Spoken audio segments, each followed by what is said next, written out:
We had a very frank exchange of views, but there was deep frustration.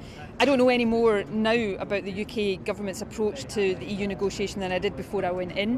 What we did get out was progress at last, after 3 months of talking about it, on a formal agreement to set up a subcommittee of the Joint Ministerial Committee that will involve the devolved administrations, but there was a recognition there's still work to do to develop a work programme for that subcommittee.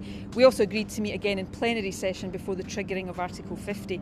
So there's lots of work to do. We're hearing lots of words for the UK government, but very little substance or action to back up those words. My job is to protect Scotland's interests, and I'm going to try to work through these processes as best I can to do that. And I'll bring forward specific proposals to protect Scotland's place in the single market, and I hope I will encounter a UK government that's prepared to match its rhetoric with substance. We are part of this process. We should be part, and we've been given a commitment that we'll be part of developing that negotiating strategy.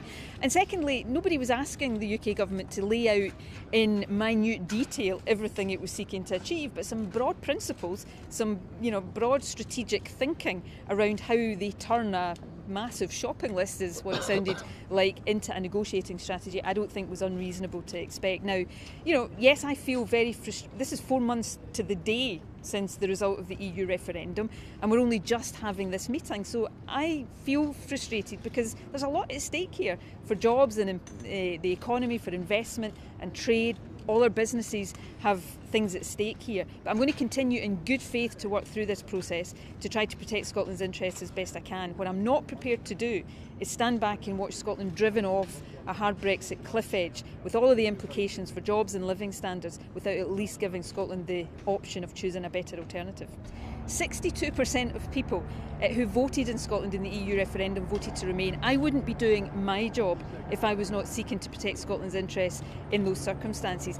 And secondly, to be brutally frank about it, you can't undermine something that doesn't exist. And, from everything I've heard in Downing Street today, there isn't yet a UK government negotiating position. And I have no interest in undermining that when it does exist, but I do have a massive interest in protecting Scotland's interests, and that's what I'm determined to do.